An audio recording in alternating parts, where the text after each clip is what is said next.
Siphinde sikubingelele kwikhaya TV2. Wena oqala ukungena kuleli khasi, siyacela ucofa ibhathini usubscribe kuleli khasi.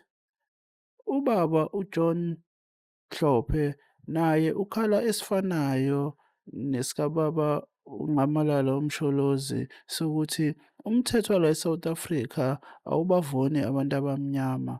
Uzokhumbuleka nje ukuthi kwasekuqaleni wawungasivumeli nokuthi sivote.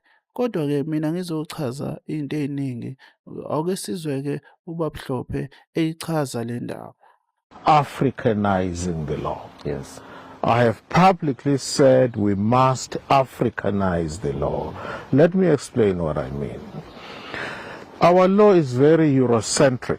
Yeah. When we say South African law is common law, that is the law which we have inherited, which is of Roman Dutch origin and English. It's a fusion.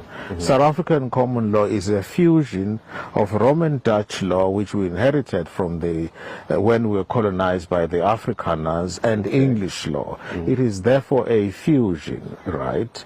Now it's called common law. Yeah. I do not have a problem per se with common law, other than the fact that we must not lose sight of the fact that when that common law was developed, you and I had no right to vote. So it is not common to us. Yes. We had no input whatsoever in making and developing what is today called South African common law. So it's clearly not common to us. So when I say Africanize the law, I'm not saying take the legal system and throw it away. You are not going to throw the baby with the bathwater. Correct. But you want to make that system of the law, which you have inherited from your colonizers, you want it relevant to the people that it is supposed to regulate. Law is an instrument for engineering social change. Yes. Law is about regulating human behavior. Correct. Right? So in order for people to understand and identify with the legal system, you must make it relevant to their day-to-day needs and aspirations. I'll give you a number of examples. It's high time that academics, for instance, when they write books, they give examples that we can relate to. Let's take an example, company law.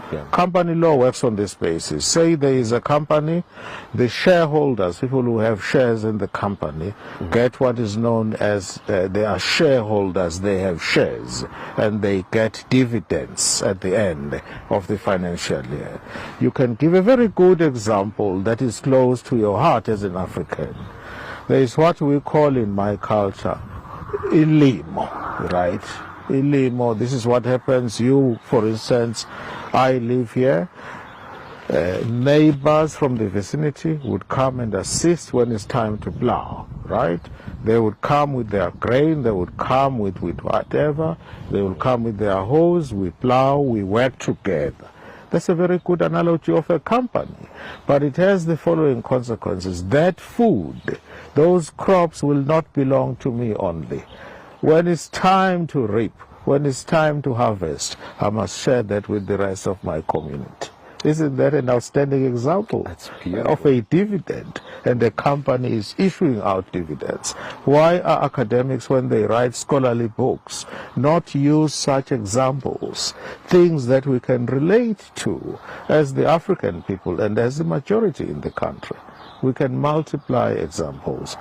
All I'm trying to say when I say let us Africanize the law is too Eurocentric, and the judges continue to refer in case after case to what I consider to be foreign law, which is basically European law, which, strictly speaking, should have no place in our legal system. We should be paying more and more attention to our needs so that our system can rapidly evolve in line with our constitution.